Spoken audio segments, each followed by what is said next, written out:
Good morning to all you my dear friends. మా గురుదేవుడు శ్రీ శ్రీ శ్రీ ఆచార్య ప్రబోధానంద స్వామి పాదపద్మ చరణాలకు నమస్కరిస్తూ ఈరోజు మీకు సరికొత్త విషయాన్ని తెలియజేయడానికి వచ్చాను. కోడి పుంజు కాలజ్ఞాని, అది ఎలాగో మీకు అందరికీ తెలియదు. కోడి పుంజుకు కాలజ్ఞానానికి ఎలా లింక్ ఉందో మీకు నేను ఈరోజు వివరంగా చెప్తాను. కోడి కాలాన్ని గురించి తెలియజేస్తుంది. ఈ భూమండలంలో ఎవరికి కాలం గురించి తెలియ శక్తి లేదు. ఒక్క కోడి పుంజు, అది పురుష కోడిని మాత్రమే చెప్పగలదు.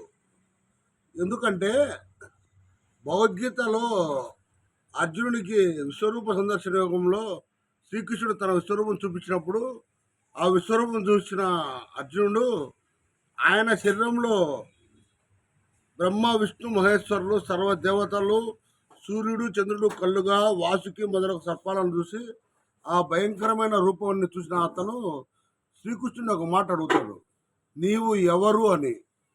అప్పుడు ఆయన ఏం చెప్తాడంటే, నేను కాలోస్మి లోకక్షేత్ర అంచు అంటాడు. అంటే నేనే కాలాన్ని, ఈ యుద్ధమున నువ్వు చంపకుండా బ్రతుకగలవారు ఎవరూ లేరు, కానీ వీళ్ళందరినీ సర్వనాశనం చేసే బలిష్టమైన కాలస్వరూపుని నేనే కాలాలని చెప్తాడు. ఆ కాలం ఎవరు తెలియజేస్తారు? ఇప్పుడు మన కాలం కనపడుతుంటుంది, నేను ఇప్పుడు వీడియో చేస్తున్నాను, కాలం కనపడుతుంటుంది. అటు తర్వాత త్రేతాయుగము, ద్వాపర యుగంలో టైం లేవు, సెల్లులు లేవు, ఏం లేవు. అప్పుడు కాలం ఎవరు తెలియజేస్తారని బాగా ఆలోచన చేస్తే సర్వ భాషలు సర్వ జ్ఞానం తెలిసిన మా గురువు అప్పుడు త్రేతాయుగంలో, ద్వాపర యుగంలో కాలాన్ని తెలియజేసే ఒక పక్షి ఉంది, అదే కోడిపుంజు. ఆ కోడిపుంజు కాలాన్ని తెలియజేస్తుంది. ఆ కాలం ఎలా తెలియజేస్తుంది అంటే, అర్ధరాత్రి 1 గంట అయింది, 1 గంటప్పుడు అది కోడి కొక్కరోక్కో అని పిలుస్తుంది.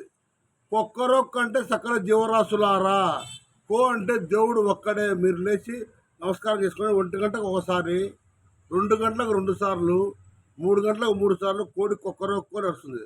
మీరు కావాలంటే పల్లెటూరులోకి పోయి ఒకరోజు నిద్ర చేస్తే పల్లెటూరులో ఉన్న కోడి పుంజులు జాము కంటే టైంకు కూత కూస్తాయి.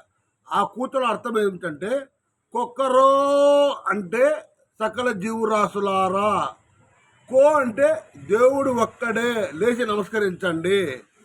కొక్కరో అంటే సకల జీవరాశులారా, కో అంటే దేవుడు ఒక్కడే, లేచి నమస్కరించండి అని 1 గంట అయితే మొదటి జాము అది కూత వేస్తుంది, 2వ జాముకు 2 కూతలు వేస్తుంది, 3వ జాముకు 3 కూతలు వేస్తుంది. అలా మనకి ప్రపంచంలో కాలం యొక్క విలువ అప్పుడు త్రేతాయుగంలో, ద్వాపరయుగంలో తెలిసేది.